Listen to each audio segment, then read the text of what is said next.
Thanks for joining me. Today I wanted to share with you how I made this cute wristlet gift box. Okay, so to start I am using the Big Shot Pro. This is their Matchbox. You could use any Matchbox die. You could also make your Matchbox by just doing your bottom box and then doing your cover on top. So if you don't have the die, don't panic. You can still make your own box.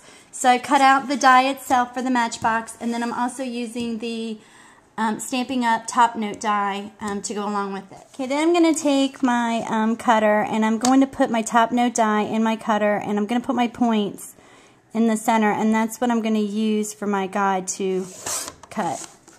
And what I'm trying to do is I'm trying to create my little flap top for my purse that will sit on top of there. So I just want to make sure that looks good. I think that looks good, so I'm going to use that. Okay, so I want to give my pieces like a crocodile look, so I'm going to be using my Cuttlebug embossing folder. And this one is called Tiny Mosaic.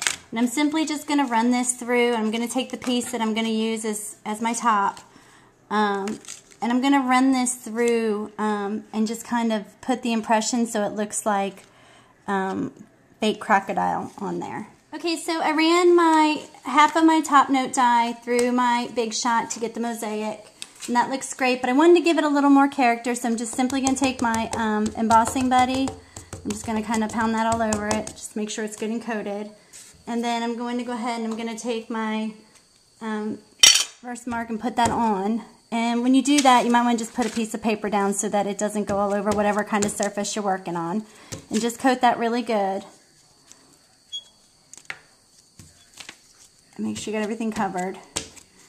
And then I'm simply just going to take my embossing powder and sprinkle that on the top of the surface and just cover it.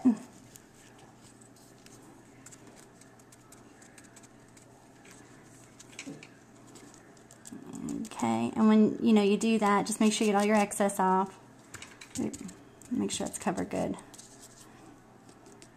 Okay. And then I just want to put this aside while I'm working.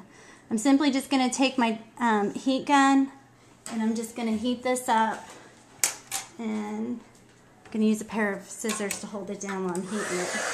And you have to excuse the sound from it. You should be able to see it change. I'm going to switch my angles. I'm just going to take the heat gun and run the heat gun over it and keep moving it. And you should start, you can start to see it. It's starting to change.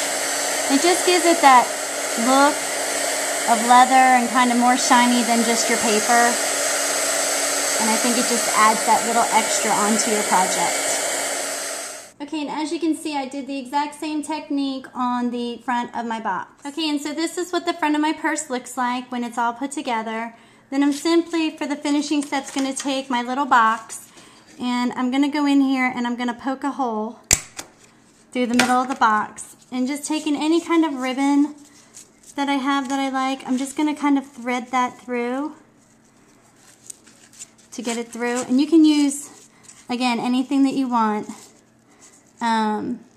whatever works for you. And just tie this off in a knot inside. And if you have to, you can just move it so you can get the knot tied. So I'm going to push this through. And pulling both pieces, I'm going to make a knot. Then I'm going to pull it back out, so that gives me my handle. And then simply when I put my purse together, I just slide my box in, and I have this cute little handle on the side. And you can use any color coordinating ribbon that you want. And that's how I got my wristlet box. Thanks for joining me today. Bye.